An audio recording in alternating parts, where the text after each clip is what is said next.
Hi hello friends, நாம் இன்றைக்கி பார்க்க போகிறது கல்வன் அப்படிங்கிற தமிழ் மூவி தான். இதில் ஜிவி பிரகாஷ், இவானா, அது போக நம்ம கேபிஒய் தீனா, இன்னும் சிலர்லாம் நடிச்சிருவா. பாரதி ராஜா ஒரு முக்கியமான ரோலில் பண்ணியிருப்பாப்புல. ஓரளவுக்கு நல்ல டீசெண்டான மூவி தான், சூப்பராகவே இருந்துச்சு.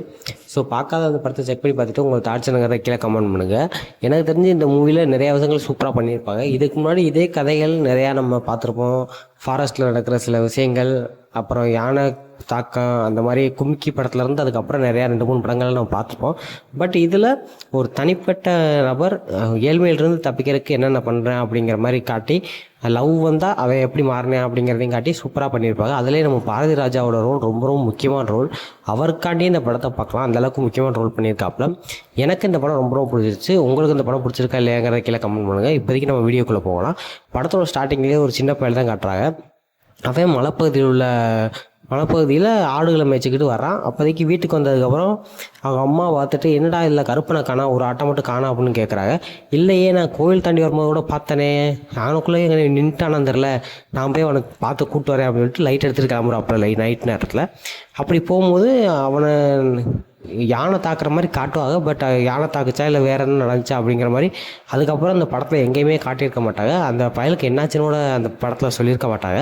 ஒருவேளை அந்த படத்தில் அந்த பயலுக்குன்னு ஒரு சீக்வன்ஸ் எடுத்தமே, அதை மறந்துட்டமேன்னு நினச்சாலாம் என்னன்னு தெரில, மறந்துட்டாங்க போல. அதனால் அதுக்கப்புறம் அவனுக்கு என்னாச்சு அப்படிங்கிறத காட்டாமலே விட்டுட்டாங்க. அதுக்கப்புறம் கொஞ்ச நாளுக்கு அப்புறம் அப்படிங்கிற மாதிரி போட்டு நம்ம சூரி, அதாவது சூரிங்கிறது வந்துட்டு கேபி தீனாவோட பேர், கெம்பாங்கிறது நம்ம ஜிவி பிரகாஷோட நேமு, அழகர் அப்படிங்கிறது நம்ம பாரதி ராஜாவோட பேர், அண்டு பாலமணிங்கிறது நம்ம இவானா பேர். ஸோ அதை வச்சே நம்ம பேசலாம்.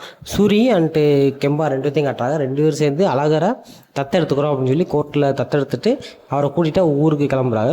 அப்போதையும் அங்கே உள்ள, அதாவது ஊருக்கார ஒருத்தர் பார்த்துட்டு, இவங்க தான் அவரை அந்த தாத்தாவை தத்தெடுத்துருக்காங்க, இவங்களே வாழ்கிற கஷ்டப்படுறாங்க, இல்லை அவரை வேற கூப்பிட்டு போய் என்ன பண்ண போகிறாங்க தெரில அப்படின்னு மாதிரி பேசிட்டு வரப்போ, அப்போதைக்கு அதை கேட்டுட்டு தீனா சொல்கிறாப்புல, அதாவது சூரிய சொல்கிறாப்புல, நாங்களே வாழ்கிறது கஷ்டம் தான், இருந்தாலும் அவரை தத்தெடுத்துட்டு போகிறோம், அது எதுக்குன்னா லவ் காண்டி தான் அப்படின்னு சொல்லி ஃப்ளாஷ்பேக்கை சொல்கிறாங்க. அதாவது நம்ம இவானா காண்டியே இதை பண்ணுறாப்புல அப்படிங்கிற மாதிரி சொல்லி அதை காட்டுறாங்க. அதாவது இவங்க வாழ்கிறது, நம்ம சூரியும் கெம்பாவும் வாழ்கிறது ஒரு கிராமத்தில். அந்த கிராமத்தில் வந்துட்டு யானைகள் அடிக்கடி ஊருக்குள்ளே வந்து மக்களை தாக்கிறது, கொன்றுது அப்படிங்கிற மாதிரி சொல்லி, ஒரு நாள் இதுக்கு நைட்டு காவலுக்கு போன ஒரு லேடியை யானை மிச்சு கொண்டுருச்சு அப்படின்னு சொல்லி ஊரில் உள்ள எல்லாருமே அந்த லேடியை பார்க்க ஓடுறாங்க.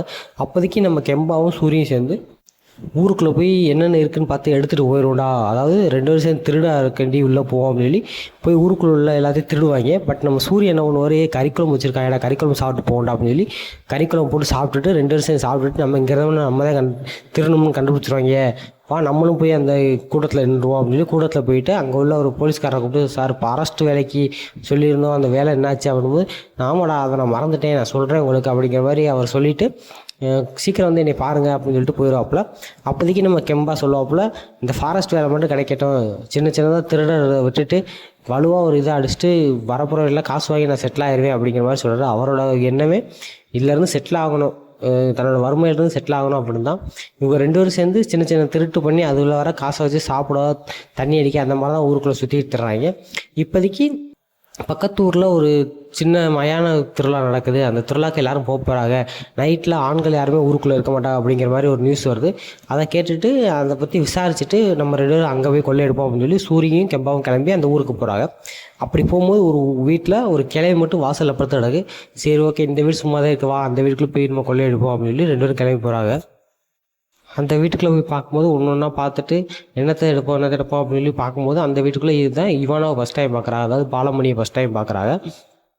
பாலா மூஞ்சில் மேக்கப் பண்ணிட்டு அங்கே இருக்கும்போது, என் வீட்டில் என்ன இருக்கோ எல்லாத்தையும் எடுத்து கொடு, இல்லைனா உன்னை கழுத்தை அறுத்துருவேன் அப்படின்போது, சார் நீங்கள் கையில் வச்சுக்கிற சீப்பு தூக்கி போட்டுட்டு கத்தியை வச்சு கை காட்டுங்க சார் அப்படின்போது, சரி விடு, எல்லாம் பெருசு பண்ணாத அப்படின்னு சொல்லி நம்ம கெம்பா சொல்லிவிட்டு கத்தி எடுத்து கழுத்தில் வச்சு என்னென்ன இருக்குன்னு காட்ட பண்ணும்போது, கழுத்தில் போட்டிருக்கல் காலில் போட்டிருக்க எல்லாத்தையும் அவுத்து கொடுத்துட்டு, நீங்கள் இப்படி போனீங்கன்னா எங்கள் ஊருக்காரங்க யாராவது பார்த்தாங்கன்னா என்னையை தப்பாக பேசுவாங்க, நான் இப்போ தான் படிச்சுக்கிட்டு இருக்கேன், அதனால் நீங்கள் பின் வழியாக போயிருங்க, அப்போனா ஊருக்காரங்க யாரும் பார்க்க மாட்டாங்க அப்படிங்கிற மாதிரி சொல்லி ஐடியா பண்ணி பின்னாடி வழியாக அனுப்பிவிட்டுட்டு வீட்டை பூட்டிடுவோம்.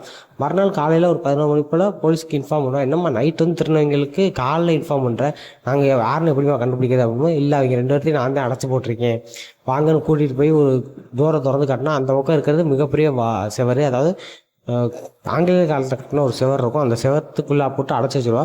அதில் இவர் 2 பேரும் சேர்ந்து தப்பிக்கிறதுக்கு எவ்வளோ ட்ரை பண்ணுவாங்க. பட் தப்பிக்க முடியாது. போலீஸ்காரவங்க அவர் 2த்தையும் பிடிச்சி வாங்கடா போவோம் அப்படின்னு சொல்லிட்டு போகும்போது, அதாவது நம்ம பாலமணியோட அப்பா ஃபோன் பண்ணி, சார் அவர் 2த்தையும் விட்டுருங்க, திருட்டு போயிடுங்க, நாளைக்கே போலீஸில் பிடிச்சி கொடுத்த கோவத்தில் என் பொண்ணு ஏதாச்சும் பண்ணிட்டாங்கன்னா போச்சு, அவங்க 2த்தையும் இனிமேல் இந்த பக்கம் வரக்கூடாதுன்னு சொல்லி வான் பண்ணி அவங்க 2த்தையும் அனுப்பி விட்ருங்க அப்படின்னு அவங்க அப்பா சொல்லிடுவார். சரி ஓகே சார் நாங்கள் அதே பண்ணுறோம் அப்படின்னு சொல்லி அவங்க அப்பாவும் அதே மாதிரி சொல்லி, இனிமேல் இந்த பக்கம் வரக்கூடாது அப்படின்னு சொல்லி அவங்க திருநெல் எல்லாத்தையுமே வாங்கி அவங்கள்ட்ட ஒப்படைச்சிட்டு போயிடுவாங்க. இவனுக்கு, அதாவது நம்ம கெம்பாவுக்கு இந்த பொண்ணை ரொம்ப பிடிச்சி போயிடும். நம்ம இவான மேலே ஒரு இம்ப்ரெஸ் ஆயிடுவார். சரி ஓகே அப்படின்னு சொல்லிட்டு பாலமணி போகிற இடத்துலாம் ஃபாலோ பண்ணுவோம் அப்படின்னு நினைப்பாப்புல. பட் என்னத்தை ஃபாலோ பண்ணோம் அப்படிங்கிற ஒரு மைண்ட் செட் இருக்கும். இதே நேரத்தில் இன்னொருத்தையும் வந்துட்டு, நான் உங்களுக்கு 5000 தரேன், நான் ஒரு பொண்ணை லவ் பண்ணுறேன், அந்த பொண்ணு மேலே இந்த முட்டையை மட்டும் உடைக்கணும் அப்படின்னுவான். ஏன்டா அப்படின்னு, இந்த முட்டையை உடைச்சா அந்த பொண்ணு என்னை லவ் பண்ண ஆரம்பிச்சிடுவா, சரி கொடுறா 5000 கொடுத்தா நான் பண்ணுறேன் அப்படின்னு நம்ம சூரிய ஒத்துக்கார். பட் நம்ம கெம்பா ஒத்துக்க மாட்டார். 5000 அவனே கொடுக்குறேங்கிற, ஏன் நீ வேணாங்கிற, வாங்க அப்படின்னு சொல்லி வாங்க சொல்லி சூரியன் இவன் சேர்ந்து அதை உடைக்க போகும்போது அங்கே தான் நம்ம பாலமணியை மறுபடியும் மீட் பண்ணுறாங்க. பாலமணியை மீட் பண்ணி திரும்பி சரி ஓகே நம்ம எப்படியாச்சும் இம்ப்ரெஸ் பண்ண பார்ப்போம்னு 2 முட்டையும் அவளை ஃபாலோ பண்ணுறாங்க.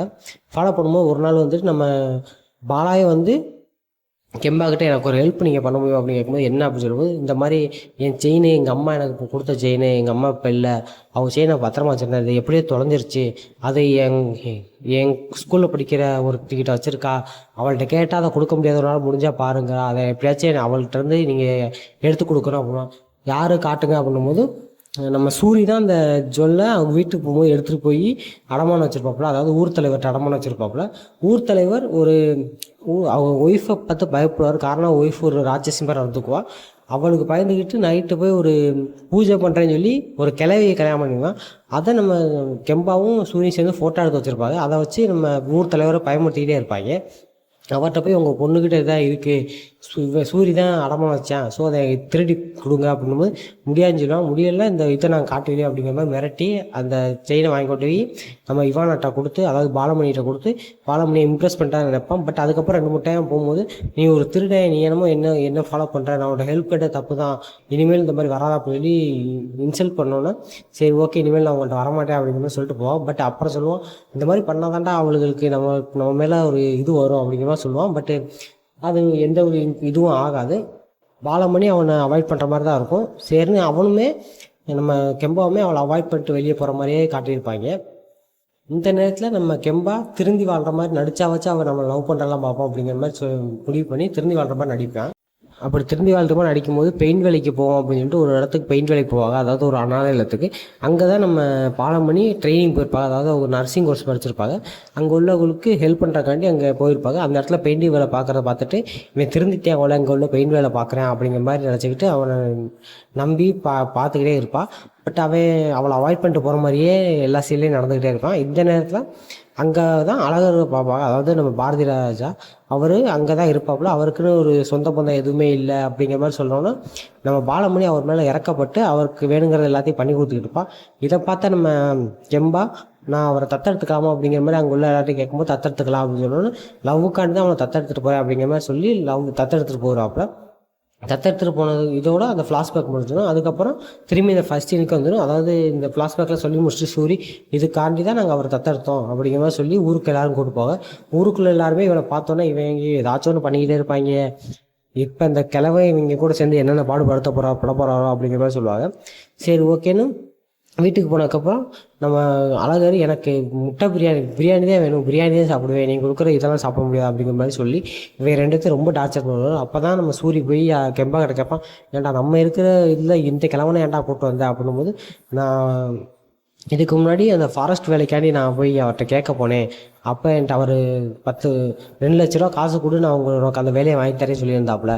அதே நேரத்தில் நம்ம முனியம்மா இறந்ததுக்கப்புறம் யானை மீச்சு இறந்துட்டா, அதுக்கு வந்துட்டு அவன் பையனுக்கு 4 லட்ச ரூபா காசு கொடுத்துருக்காங்க, இவனும் யானை மீச்சு இறந்துட்டா நம்ம ஒரு தாத்தான்னு சொல்லி நம்ம 4 லட்ச ரூபா வாங்கிடலாம், அதுக்காண்டி தான் அவரை தத்தெடுத்தேன், மற்றபடி அவர் மேலே பாசத்துலையோ இல்லை அவரை கூட்டத்தை நம்ம வச்சுக்கணுமோ இல்லை, கொஞ்ச நாளைக்கு இருக்க போகிறாரு, அது வரைக்கும் நம்ம அவருக்கு வேணுங்கிறத பண்ணி கொடுப்போம் அப்படிங்கிற மாதிரி சொல்லுவார். அப்போ தான் சூரிக்கு தெரியும், ஓகே எதுக்கு தான் நீ அவரை பிளான் பண்ணி கூப்பிட்டு வந்தியா, ஓகே அப்படிங்கிற மாதிரி சொல்லி 2 பேரும் சேர்ந்து அவருக்கு வேணுங்கிறத பண்ணி கொடுக்குற மாதிரி காட்டுவாங்க.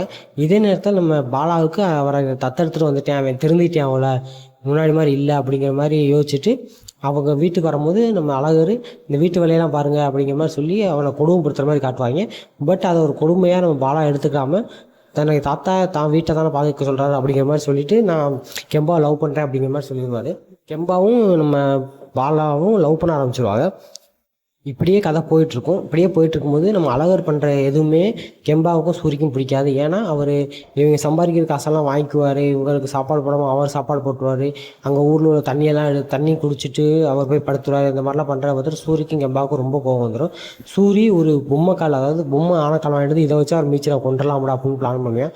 பட் நம்ம கெம்பா இல்லை வேணாம், நீ ஏன்டா அப்படி பண்ணுற, வாடா அவரை கூட்டிகிட்டு காட்டுக்குள்ளே போவோம், அங்கே நம்ம போய் வாழைப்பழத்தை வச்சோம்னா அது யானை வந்து ஒரு கொண்டுரும் அப்படின்னு சொல்லி பிளான் பண்ணி கூப்பிட்டு போவாங்க. பட் அதே மாதிரி யானை வந்து ஒரு கொல்ல போகிற இடத்துல ஃபாரஸ்ட் ஆஃபீஸர்லாம் வந்து நம்ம அழகரை காப்பாற்றிடுவாங்க. சரி என்னடா அப்படி பண்ணிட்டாங்க அப்படின்னு சொல்லி ஊருக்குள்ளே வந்துடுவாங்க. இதே நேரத்தில் ஊருக்குள்ளே ஒரு புலி வந்து ஒரு சின்ன பிள்ளைய அட்டாக் பண்ண வந்துடும். அந்த இடத்துல நம்ம அழகர் போய் அந்த பிள்ளையை காப்பாற்றிடுவார். அதுலேருந்து அந்த ஊரில் உள்ள எல்லாருமே அவரை மதிக்க ஆரம்பித்து அவருக்கு வேணுங்கிற எல்லாமே பண்ணி கொடுப்பாங்க. அதுக்கப்புறம் ஊரில் உள்ள எல்லாருமே அவரை மதிக்க ஆரம்பிச்சிடுவாங்க. இதே நேரத்தில் நம்ம கெம்பாவும் சூரியும் அவரை எப்படியாச்சும் கொண்டுட்டு அதில் வர பணத்தை வச்சு நம்ம செட்டில் ஆகிடணும் அப்படிங்கிற மைண்ட் செட்லேயே ரொம்ப வாழ்ந்துக்கிட்டு இருப்பாங்க. இந்த டைம் தான் நம்ம பாலாவுக்கு பிறந்தநாள் வரும், அதாவது கெம்பாவுக்கு பிறந்தநாள் வரும். பிறந்தநாளுக்கு ஒரு சர்ப்ரைஸ் கொடுக்குறேன் வா அப்படிங்கிற மாதிரி சொல்லி பாலா கெம்பாவை கூட்டிகிட்டு ஒரு கோயிலுக்கு போவாங்க. கோயிலில் போகும்போது நம்ம கெம்பா பாலாக்கிட்ட தாத்தா சரியில்லை, தாத்தா நாங்கள் கூட்டு வந்தப்போ அப்படி இருந்தார், இப்போ எங்கள் எல்லாத்தையும் கொடுமைப்படுத்துறாரு, ரொம்ப இது பண்ணுறாரு அப்படின்போது உனக்கு அவரை பற்றி என்னடா தெரியும், என்னடா அப்படி பண்ணிகிட்டு இருக்க, அவர் தான்டா உன்னோட ஃபாரஸ்ட்டு வேலைக்கு அப்ளை பண்ணது, அவரால் தான் இன்றைக்கி உனக்கு ஃபாரஸ்ட் வேலையை கிடைக்க போகுது, இந்த அந்த அப்ளிகேஷன் அப்படின்னு சொல்லி அப்ளிகேஷன் கொடுத்து அவர் உங்களுக்காண்டி என்னென்ன பட்டார், உங்கள் முன்னாடி பணத்தை வாங்கி எல்லாம் பண்ணியிருந்துருக்கலாம், பட் அந்த பணத்தை பூரா என்கிட்ட தான் கொடுத்தாரு, நீ தான் அவங்க கூட வாழ போகிற, நீ பணத்தை வச்சு அவனை காப்பாற்று, இந்த வேலையை நான் அப்படியே வாங்கி தரேன்னு சொல்லி அந்த வேலைக்காண்டி அவர் தினமும் அங்கங்கே போய் உனக்கு கஷ்டப்பட்டு வாங்கி கொடுத்துருக்காரு அப்படிங்கிற மாதிரி சொல்லுவாங்க. இதை கேள்விப்பட்டாவே என்னடா இப்போ நம்ம தாத்தா தான் நம்மளை கல்வி பண்ணியிருக்காரா அப்படிங்கிற போது தெரிய வரும். இதே நேரத்தில் நம்ம பாலாவுக்கு இவங்க 2 பேரும் சேர்ந்து தாத்தாவை கொல்றதுக்கு தான் பிளான் பண்ணியிருக்காங்க, கொண்டுட்டு காசு வாங்க தான் பிளான் பண்ணியிருக்காங்க அப்படிங்கிற மாதிரி தெரிய வந்துடும். இந்த நேரத்தில் நம்ம அழகரும் கெம்பாவும் சேர்ந்து ஒரு அந்த முதியோர் இல்லத்தில் போய் ஒரு புது கட்டடம் கட்டியிருக்காங்க, அந்த கட்டடத்தை ஓப்பன் பண்ண போகிறோம் அப்படின்னு கூட்டிகிட்டு போயிருப்பாங்க. அங்கே போனப்போ நம்ம பாலமணி அங்கே வந்து இவனை அடிச்சுட்டு தாத்தா அவங்கள கொல்றக்காண்டி தான் இந்த மாதிரி பிளான் பண்ணியிருக்காங்க, என் கூட இனிமேல் சேராதீங்க, உன்னை போய் லவ் பண்ணனே என்ன சொல்லணும் அப்படிங்கிற மாதிரி அவன் மேலே கோவப்பட்டுட்டு பாலா அங்கேருந்து போயிடுவாங்க. அதே நேரத்தில் தாத்தாட்ட கேட்கும்போது நான் எதுக்காண்டி இந்த மாதிரி இருக்கேன்னு உனக்கு தெரியாது, நான் அந்த மாதிரி வாங்கினதுக்கு காரணமே நான் இதுக்கு முன்னாடி சர்க்கஸ் வச்சுருந்தேன், அந்த சர்க்கஸில் என் கூட வாழ்ந்த எல்லாருமே சர்க்கஸ் அழிஞ்சப்போ எல்லாருமே அழிஞ்சிட்டாங்க, என் சொந்த பந்தம்லாம் விஷத்தை குடிச்சு செத்து போயிட்டாங்க, யாருமே எனக்கு சொந்தம் இல்லை, நான் வளர்த்த யானையோ குதிரையோ அது கூட பசி தாங்காமல் பசியில் இறந்துருச்சுங்க, அதுக்கப்புறம் நான் எனக்குன்னு ஒரு சொந்தம் இல்லாமல் நான் இங்கே வந்து கிடந்தேன், இப்போ தான் எனக்கு தெரிய வந்துச்சு, நீ என்னையே ஒரு ரூம்குள்ளே போட்டு அடைச்சி வச்சா என்னால் இருக்க முடியல, பட் நான் எத்தனையோ மிருகங்களை கேட்டுக்குள்ளே போட்டு அடைச்சி வச்சுருந்தேன், அதோட சாபம் தான் நான் இன்றைக்கி தனிமையில் இருக்கேன், நீ என்னை கூட்டிகிட்டு போகும்போதே நீ ஏதோ ஒரு காரணத்துக்காண்டி தான் என்னை கூப்பிட்டு போகிறேன்னு எனக்கு தெரிஞ்சிச்சு, பட் நான் உங்க கூட வாழணும்னு ஆசைப்பட்டேன், அதுக்காண்டி தான் நான் உங்க கூட வந்தேன் அப்படிங்கிற மாதிரி சொல்லுவாப்புல. அதுக்கப்புறம் இந்த விஷயம்லாம் தெரியாத சூரி இவனை இன்றைக்கே போட்டு தெளியாகணும், போட்டு தெளியாகணும், ஒரு 4 லட்ச ரூபா வந்துடும் அப்படின்னு சொல்லி அவரை கூப்பிட்டு போய் காட்டுக்குள்ளே விட்டுட்டு போதையில் இருக்கும்போது கொண்டு போய் காட்டுக்குள்ளே விட்டுட்டு வந்துடுவாப்புல.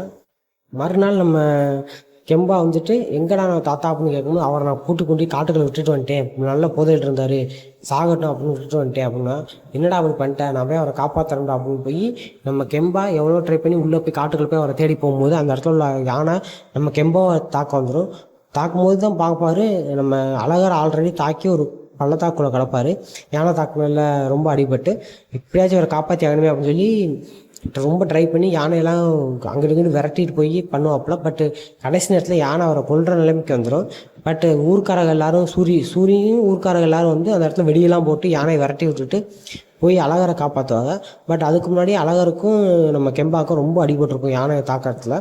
அப்புறம் ஒரு வழியாக ஊர்க்காரங்க எல்லாரும் சேர்ந்து நம்ம கெம்பாவையும் அழகரையும் காட்டிலேருந்து வெளியே கூப்பிட்டு போவாங்க. அப்போதைக்கு பாலாவுக்கு ஓகே இவன் திருந்திட்டான், நம்மளுக்கான தான் இந்த மாதிரி பண்ணியிருக்கான், தாத்தாவை உயிரோட காப்பாற்றிருக்கேன் அப்படிங்கிற மாதிரி தெரிய வந்து 2 பேரும் கல்யாணம் பண்ணி ஒரு 2த்துக்கு ஒரு குழந்தை இருக்க மாதிரியும், அதுக்கப்புறம் நம்ம கெம்பாவுக்கு ஃபாரஸ்ட் ஆஃபீஸராக வேலை கிடச்சிருக்கும், கிடச்சி 2 பேரும் சந்தோஷமாக வாழ்கிற மாதிரியும், அழகர் தனக்குன்னு ஒரு வீட்டையும் குடும்பத்தையும் உருவாக்கி அந்த ஊரில் பெரிய ஆள் ஆன மாதிரியும் காட்டி முடிச்சிருப்பாங்க. அதோட படத்தை ஓரளவுக்கு டீசெண்டான மூவியாக இருந்தாலுமே ஒரு சில விஷயங்கள் சூப்பராக பண்ணியிருப்பாங்க. நம்ம கெம்பாவுக்கும் பாலாவுக்கும் இருக்கிற கெமிஸ்ட்ரி அந்த மாதிரிலாம் சூப்பராக பண்ணியிருப்பாங்க. நம்ம பாரதிராஜாவுக்கும் ஒரு முக்கியமான ஆர்க் கொடுத்து படத்தில் நிறைய இடங்கள்ல அவரோட முக்கியமான ஒரு இதையே காட்டியிருப்பாங்க. எனக்கு ரொம்ப ரொம்ப பிடிச்சிருச்சு.